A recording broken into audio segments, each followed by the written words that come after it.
presented by DNS Entertainment।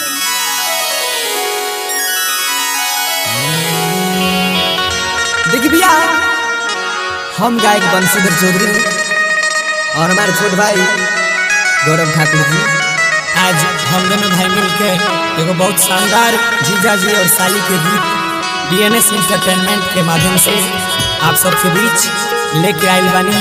तो ये गाना के ज़्यादा से ज़्यादा प्यार दी, आशीर्वाद दी और चैनल के लाइक सब्सक्राइब करी और घंटी दबा के टनटनाइल बनी।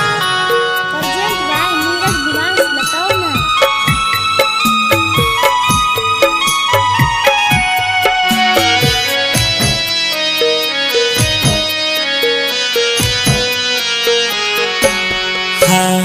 बरा रे जतन से साली के पटली रे, साली के पटली रे से हो साली के सारू लेने जाए।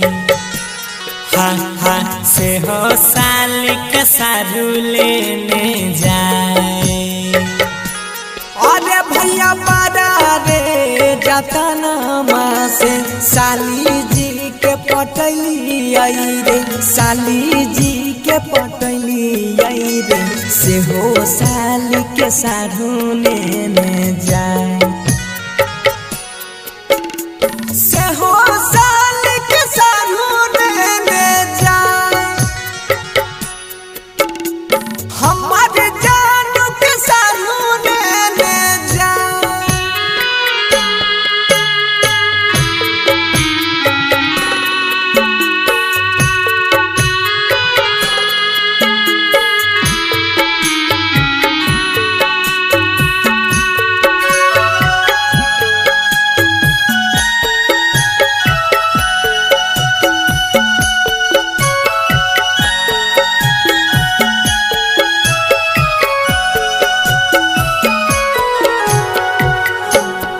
हो भैया दामी दामी लहंगा चोली किनी किनी दिली हो, लानी लानी दिली हो सारू सारी पिन्हाई लेने जाए।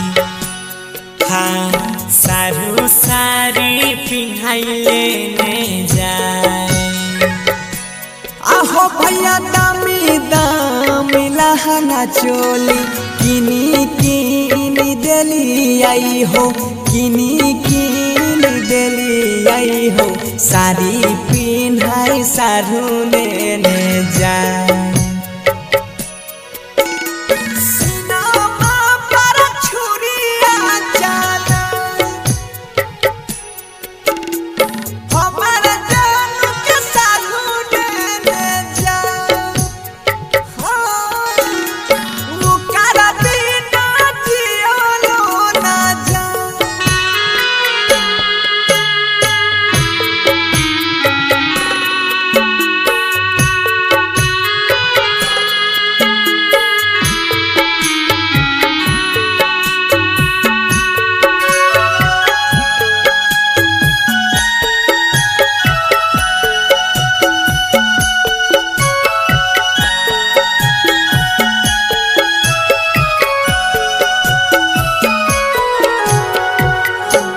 अहो रामा बेकार भेल करल धारल छुटा लै संगतिया हो, छुटा लै संगतिया हो ससुरा जाय के जैते सब भुलाए। हाँ ससुरा जाय के जैते सब भुलाए। आहो भैया बेकार भेल करल धरल बनसिया गौरव के सोनुआ विमल साबा के ससुर जाई के जैते सब